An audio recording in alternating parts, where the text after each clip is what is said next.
Rev up your engines!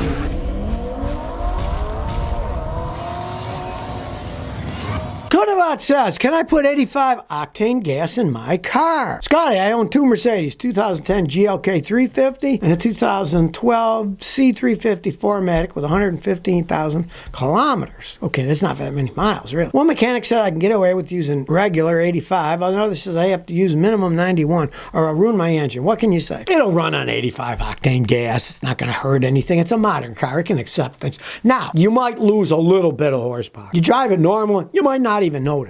But if you're a racing madman and you're driving as fast as it can be, you might not like the small loss of performance. You might lose 25, 30 horsepower max, but it's got so many horsepower, you might not even notice, right? So it's not going to hurt the engine, right? Not going to hurt it at all. The only thing you'd want to do is this. Do one tank, go on a highway of 85 octane. Then do another tank later on the highway of the 91 and see if there's a radical difference in your gas mileage. If you get much better gas mileage with the 91, well, then you're going to get better gas mileage, and then you got to figure, okay, but that gas costs like $1 something more. Is it worth it or not?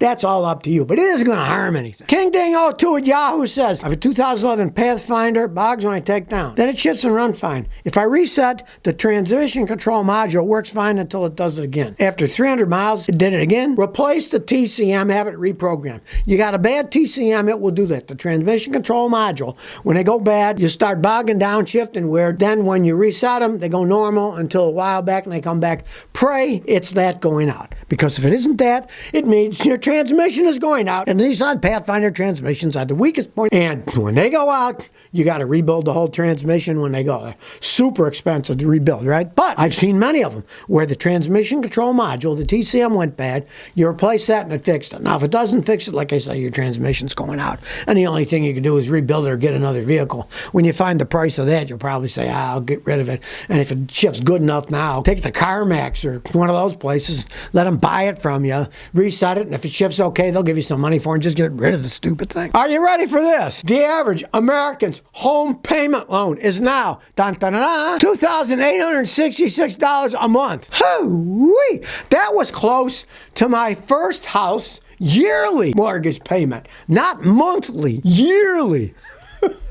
Mine was $3,000 something bucks a year, right? And this is for 1 month. It's 12 times more. Man alive. It is just insanity what people are paying for stuff. Because, of course, the interest rates are up now. They're up to 7%. And the prices of houses hasn't really come down that much. Normally, in a normal economic situation, when the interest rates go up, the prices of the house is going down. The prices really haven't been going down because there is a glut of people looking for houses and not that many people selling houses. I've seen houses that should have gone for like $400,000 go for $850 in Rhode Island. That's just what's happening, right? Even though the interest rates are high. So that's why the average price for a house is that high. Man, alive. $2,866. Almost $3,000 a month. Shoot, where do people get this money from? I mean, I remember reading one thing the other day. In some parts of Toronto, people are paying 120% of their salary on their rent. Now you might think, how can they do that, Scotty? That's more money than what they're making. Well, what they do is they got to share. Like you'll have 3 people in their 20s and they're all living in the same place and each of them's paying 1/3. So then instead of 120%, it's only 40%, which is bad enough. It's crazy. The money that people are having to pay just to live, just to rent, then they got to eat. Food's up too. How these young people survive. I guess they're going to have to live community, kind of like back in the day when I was young, the hippies had communes in the 60s, right? Well, maybe now they'll be like yuppies and they'll have yuppie communes, a bunch of them in expensive high-rise apartments and condos where they share the burden because they can't afford it by themselves. Can you believe this? Jeff Bezos and Elon Musk said that the human population isn't big enough. If we had 1 trillion humans, we would have at any given time 1,000 Mozarts. Let's look at it. Let's say that's true. Well, on that hand, we would also have 1,000 Jack the Rippers. The good goes with the bad. There's going to be all that more people. There's going to be all that many bad people too. Probably even more bad people because overpopulation, people have enough to eat, people start fighting for land, fighting for whatever. You know, these guys are living in such a fantasy world. They have too much money, never been able to have all this money. It's gone to their heads. Their heads have exploded into supernovas where they spout their nonsense to the world as if this really is something you should think about, you know? And do we need 1,000 Mozarts? Wasn't one enough? Yeah, it's kind of like that old thing they say. If you gave an infinite amount of chimpanzees an infinite amount of typewriters, one of them would type Shakespeare's Hamlet word for word. Yeah, well, we don't have an infinite amount of time. We don't have an infinite amount of chimpanzees. We don't have an infinite amount of typewriters. And we certainly don't want an infinite amount of people because it would make an even bigger mess than what we have today. Central New York Carl says, I got a windshield wiper question. I got two 2012 Toyota RAV4s. The driver's side windshield wiper is much longer than the one on a passenger. My question is, can I use shorter wipers, say an inch or two shorter? Seems like shorter wipers would grab and put more pressure to clean off rain, snow, and ice. Am I missing something, or would this be a dumb thing to do? Well, you have a very interesting idea. If that same wiper is shorter, it has the same force, yeah, it's going to be able to pull things off better. The only thing that you'd want to try, do an experiment. Does it clear enough of the windshield so you can see everything?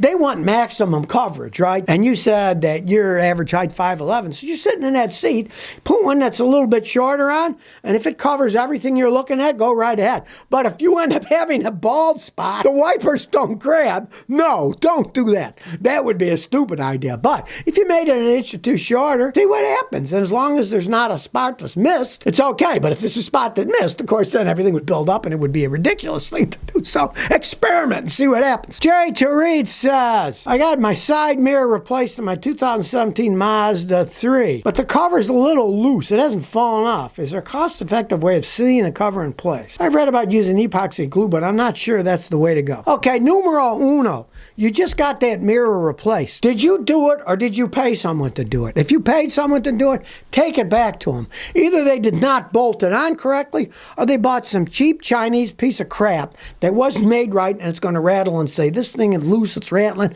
Get me one that actually worked. You sold me a pile of crap. Now, there's only 3 bolts holding it in, so maybe they didn't tighten them up, right? You just had it replaced. Now, let's say you didn't have it replaced and it was just there and somebody hit something, now it's rattling. You could easily try to find where the loose rattle part is, and you could get some clear silicone sealer and look inside where it rattles, and you could put the sealer on the inside, and if anything was over wiped, you could wipe it off with a cloth before it dried off. And even if you screwed up and didn't get it all, after it dried, you could get a razor blade and cut the clear silicone sealer out of the way so you didn't have to see it, right? But you just had it replaced. If you paid somebody to do it. Now, let's say you bought it on Amazon or eBay and it came from China, well, yeah, then you're stuck with it, and then you might try the sealer on that. But if you paid somebody to do it, go back to them. They screwed up the job. Black Thumb says, I have arm pain from wrenching. Has anyone else out there besides me get their forearms or elbow hurt after you turn a cheater bar, wrench, or gear ratchet, hammering, pulling? If any of you had your arms get really sore after taking stuff apart and have the soreness for 2 weeks, what can you do? Do you use tennis elbow strap or do you get injections or shots?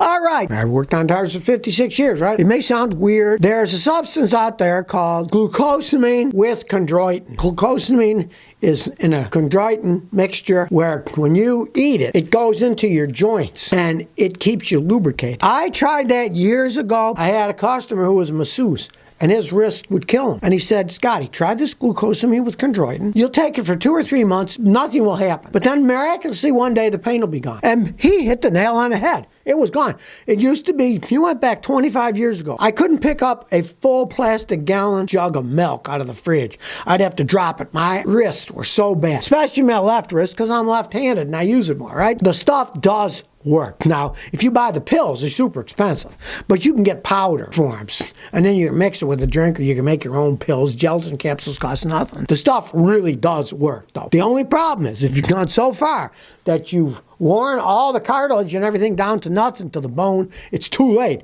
That's why when you start getting the pain, try using this stuff. And I swear, when he told me that, I thought, what the heck, this pain is too much. And I don't like going to doctors.